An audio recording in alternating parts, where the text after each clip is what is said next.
Alors donc je suis Vincent Denby-Wilkes, le président de France Énergie Marine. Donc France Énergie Marine est l'institut de recherche créé l'année dernière, il y a un tout petit peu plus d'un an, pour fédérer l'ensemble des acteurs de la filière autour de projets de recherche et développement et destiné en fait à essayer de contribuer à lever un certain nombre de verrous technologiques et non technologiques.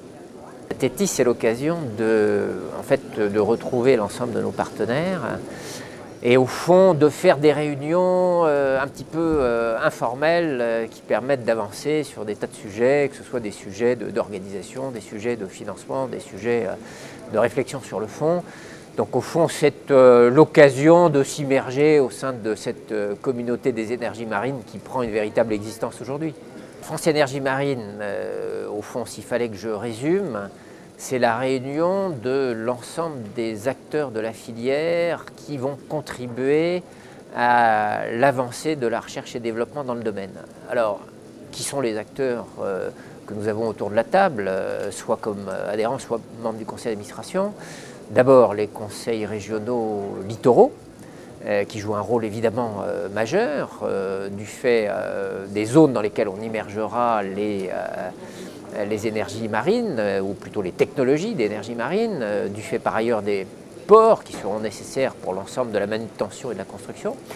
Ce sont par ailleurs les PME qui vont être soit des PME innovantes définissant des nouveaux outils, soit des PME prestataires. Ce sont les grands groupes qui vont très souvent jouer le rôle d'ensemblier pour ces futures technologies ou ces technologies qui émergent déjà.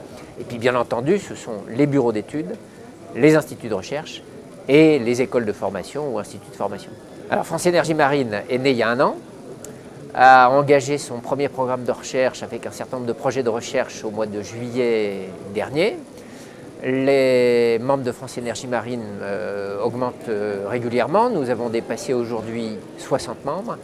Et l'objectif, c'est maintenant de conduire nos programmes en termes de levée des verrous technologiques et de levée des verrous non technologiques sur une échéance de 8 années, avec, pour ce qui est des verrous technologiques, vous le voyez bien, des avancées sur le volet juridique, sur le volet environnemental, sur le volet acceptabilité.